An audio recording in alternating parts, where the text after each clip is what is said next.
4 níveis de decência na população terrena da atualidade. Vamos ver onde nós nos enquadramos. Primeiro conceito comum. Cidadão ou cidadã de bem. O que isso revela? Um convencionalismo vulgar, no sentido comum e de porcaria, sem valor. De alguém que apenas pretende, às vezes nem consegue, pretende não cometer ilícitos, está dentro da lei, mais ou menos. Aí nós vemos como essas pessoas infringem a lei, com muita facilidade. São inconstitucionais muitas vezes. Agem de forma indecente, deslavadamente, sem vergonha, descaradamente.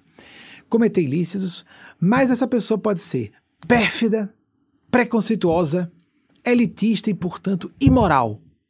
Ela está preocupada só se enquadrar nas convenções e na lei. Tenta e nem consegue. Mas ela é cheia de maldade, mesquinharia e o cidadão de bem. Mas aquele garoto adolescente negro que foi levado a praticar um ilícito, não justificando o ilícito, mas foi levado a praticar um ilícito, foi tentado muito mais do que um rapaz ou uma moça branca que não precisou passar por nenhuma premência material.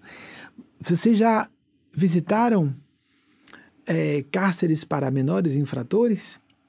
Porque basicamente são negros, são meninos negros adolescentes. Por que essa fatia, essa definição específica dessa comunidade? Há fatores socioculturais muito claros, relacionados ao racismo ainda, ao escravagismo remanescente, os resquícios, as reminiscências poderosas, esses ecos poderosos do nosso passado escravagista no Brasil e nos Estados Unidos também. Dizia-se que aqui havia sumido o racismo e as câmeras de celulares começaram a mostrar que muitos são mortos por autoridades policiais.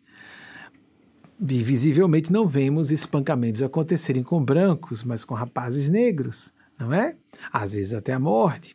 E esses escândalos começam a época das grandes hipocrisias está desaparecendo, porque em todo lugar há câmeras e sistemas de vigilância, e as pessoas não podem mais esconder quem elas são. Ponto final. Graças a Deus. Vamos melhorar progressivamente. Próximo, outro conceito. Para a gente avançar. Pessoa de bem. A pessoa de bem é o indivíduo que procura ser justo em todas as circunstâncias. Realmente está comprometido de seguir sua consciência. Não é um psicopata. Tem consciência, tem sentimento de culpa, tem o sentimento de dever. Em todas as circunstâncias de sua vida pública ou privada. Porque a moralidade é isso, não está, segue para dentro de casa, sem vigilância, a pessoa não precisa de vigilância, ela está se cobrando. Demonstrando portar a honestidade, que em verdade não é nada elogiável, é-nos moralmente, a palavra é essa mesmo, moralmente, obrigatória. Aqui se estende para além do atendimento tão só a regras legais. Seguir a lei, gente, é elementar. Não ser criminoso ou criminosa, segundo a lei humana de hoje, isso é elementar, isso é um piso mínimo de decência. Não tem nada de especial em não cometer crimes. É o correto mínimo. Mas a pessoa que é do bem, de bem, ela quer ir além. Ela não segue só regras legais, nem costumes de uma época ou lugar. Porque tem aquela questão de passar bem na fita, não é? Se dar bem, passar uma boa imagem, o que é que vão falar de mim? E fica só um convencionalismo, uma máscara colada na cara, e a pessoa quer ser aplaudida pela maioria. Quanto mais um percentual grande de uma população aprova uma pessoa, provavelmente essa pessoa não representa o bem. Eu disse provavelmente. A tendência é uma questão lógica. Se alguém representa uma nova forma de pensar e sentir evolutiva, se uma pessoa representa um paradigma de uma época futura, se uma pessoa está provocando o crescimento da multidão, a maioria não vai entender nem concordar. É o princípio que Jesus disse, que os profetas são mal vistos entre seus familiares normalmente e em sua pátria. E nós podemos estender para nós não somos normalmente bem vistos se estamos representando. E quando eu falo profeta, é um profissional avançado no meio da academia, de uma academia de medicina, por exemplo. Traz uma ideia revolucionária, Olha, o primeiro médico que propôs que se lavassem as mãos para fazer cirurgia foi internado à força por um colega e morreu na instituição psiquiátrica, como eram as instituições psiquiátricas do século XIX. Então, há profetas, que eu estou falando aí, pessoas visionárias, à frente do seu tempo. Galileu Galilei quase foi executado à morte, mas na última hora aquela história.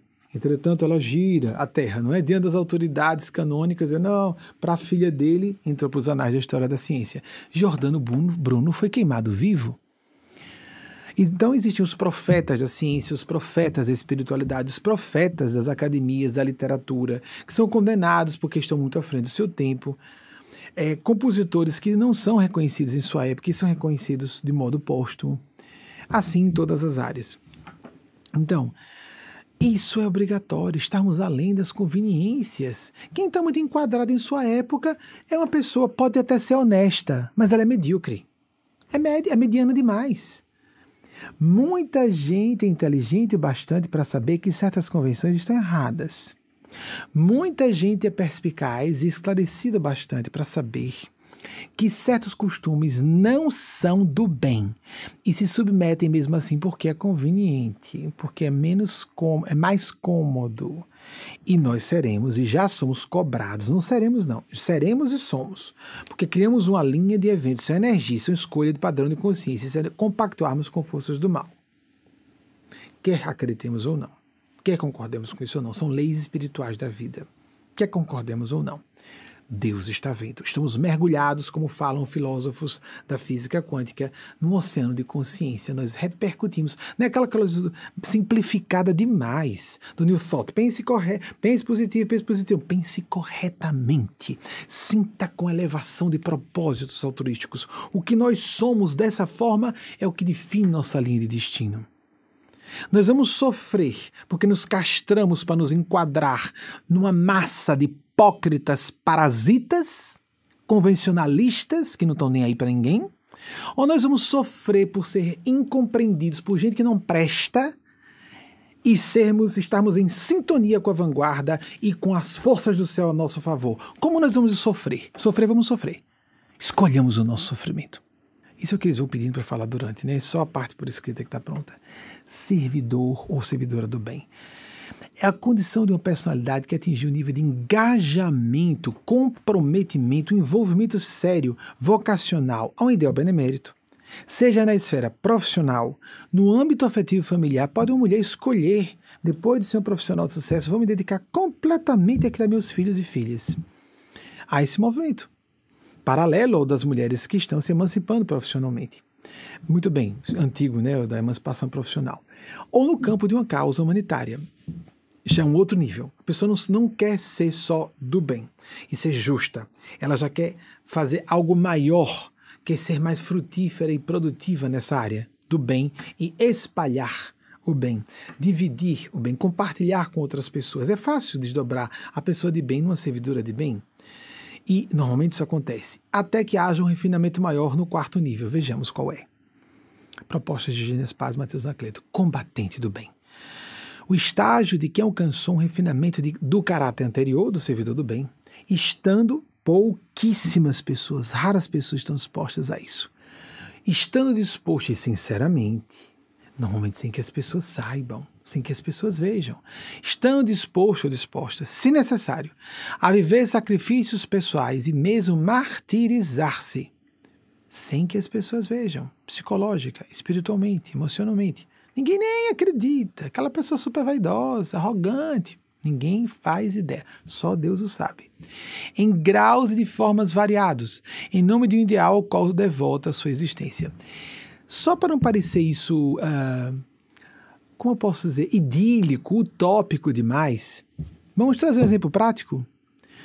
Vocês conhecem ou não conhecem pais e mães que estão dispostos a isso? Não só é uma pessoa convencional, cidadã de bem, que não comete crimes, é uma pessoa que tenta ser justa dentro de casa, depois passa a servir a filha e o filho de todo o coração, mesmo que não tenha retribuição, e depois recebe a injustiça de volta e prefiro sofrer para ver meu filho feliz. Disso que não é incomum. Há diversas situações bem mais complexas, amplas e profundas de martírio e sacrifício pessoais existem em todas as disciplinas da ação humana, e não só do saber. Há grandes espíritos encarnados disfarçados de pessoas comuns. Existem, assim como os ufólogos comentam que existem extraterrestres entre nós, não importando o que seja, são seres superiores, querem dizer mais desenvolvidos, almas mais velhas, monitores em sala de aula, como se nós estivéssemos uma grande escola. Existem os professores e as professoras adultos, e as crianças e os adolescentes, são vários estágios evolutivos, convivendo aqui todos porque parecemos idênticos, porque temos corpos físicos no mesmo espectro vibratório. O corpo físico, os nossos corpos físicos, são visíveis uns aos outros, tangíveis pelos outros, porque estamos no mesmo espectro vibratório. Mas nossas psiques não. Então tem gente muito inteligente, muito perspicaz, mas pouco autocrítica e com pouco desenvolvimento psicológico ou moral, que fica naquela sacada de se achar muito inteligente dizendo asneiras.